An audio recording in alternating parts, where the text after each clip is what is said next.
2 years ago, I'd had the privilege for the first time speaking to the same UN ambassadors, and that's why they asked me if I'd come back this time, and they gave me a tougher subject. But the first time I went there, I had spoken to them about the heart's hunger for meaning. And I talked about the 4 components that meaning has. And then I knew I only had about 2 minutes in which to mention Christ. I couldn't be overbearing. So in a 25-minute talk, it's about 5 minutes that I can bring the gospel in. And so I told them this story. By this point, they were listening very attentively. So I said, I have a parable to tell you, and we in India love parables. And all of the Middle Easterners and Easterners leaned forward because they all love parables. Nothing happened in my life of which my mother didn't have a parable or a proverb. We learned it that way. I said, I have a parable to tell you.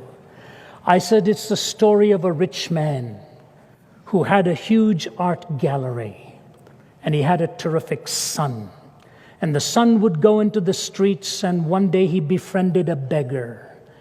And he started to see this beggar regularly, and he'd describe his father's big home and the paintings and all that his father did in business and his family.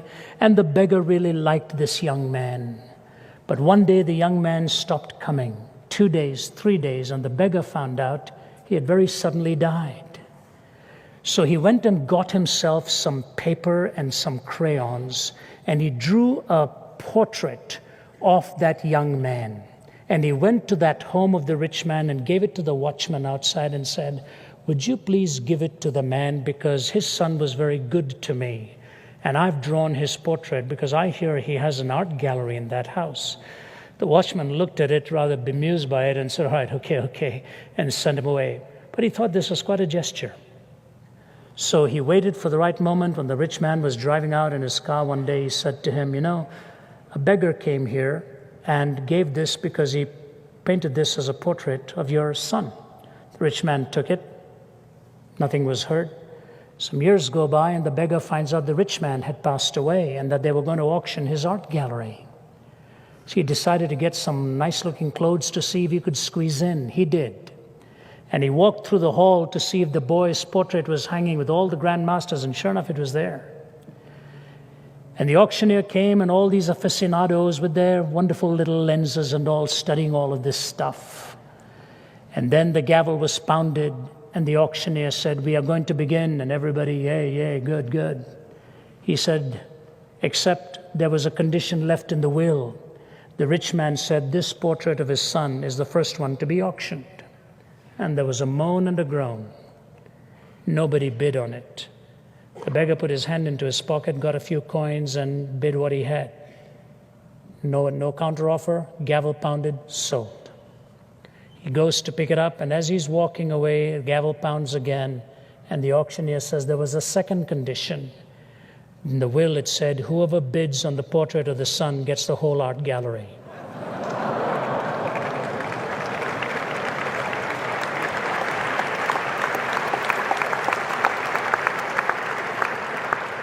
So I said to them, ladies and gentlemen, when you get the Son, you get all of the components of meaning in life.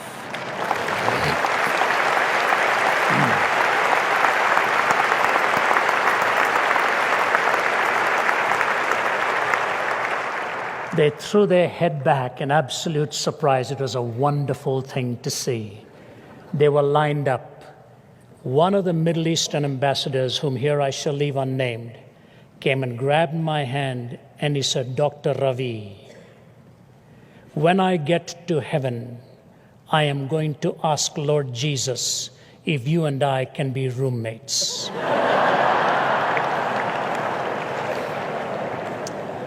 My wife did not like that suggestion.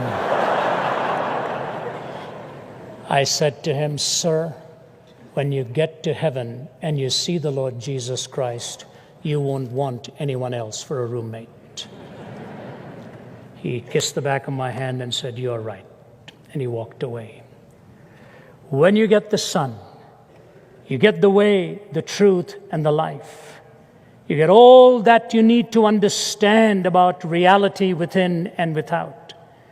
And that is why in a world right now skidding out of control, in a world where the sounds of weapons are in many parts deafening to the ears of its people, in a world where sexuality is becoming desacralized, where homes are being attacked, where we search and long for something or someone that would provide for us the answers, the Lord Jesus stands tall once again and says to you and to me, "Come unto me, all ye that labor and are heavy laden, and I will give you rest. For I, if I be lifted up, will draw all men unto me. He that has the Son hath life. He that has not the Son has not life, and shall come into condemnation." That's why one of the most sensuous of all men, who died in 1991, I believe, Malcolm Muggeridge, lived so sensually for so long, indulgent, reprobate, derelict in his own ways, said he got so much fun by being a peddler with words. I had the opportunity of spending some hours with him before he died, a man who then came to find Christ in his latter years. He said this: we look back upon history, and what do we see?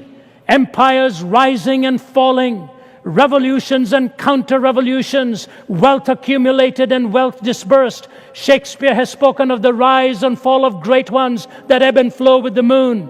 I look back upon my own fellow countrymen in England, once upon a time dominating a quarter of the world, most of them convinced in the words of what is still a popular song, that the God who made them mighty shall make them mightier yet. I've heard a crazed, cracked Austrian announce to the world the establishment of a Reich that would last 1,000 years.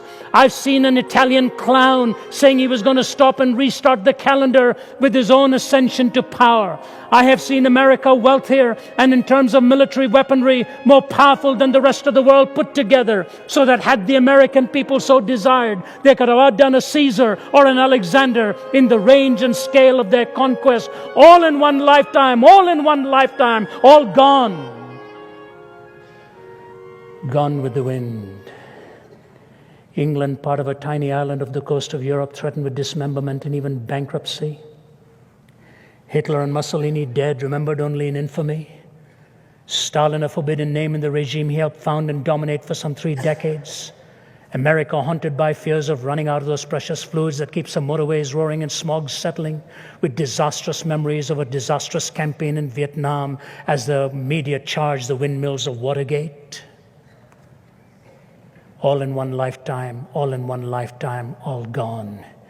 He says, behind the debris of these solemn supermen and self-styled imperial diplomatists, there stands the gigantic figure of one person, because of whom, by whom, in whom, and through whom alone mankind may still have peace.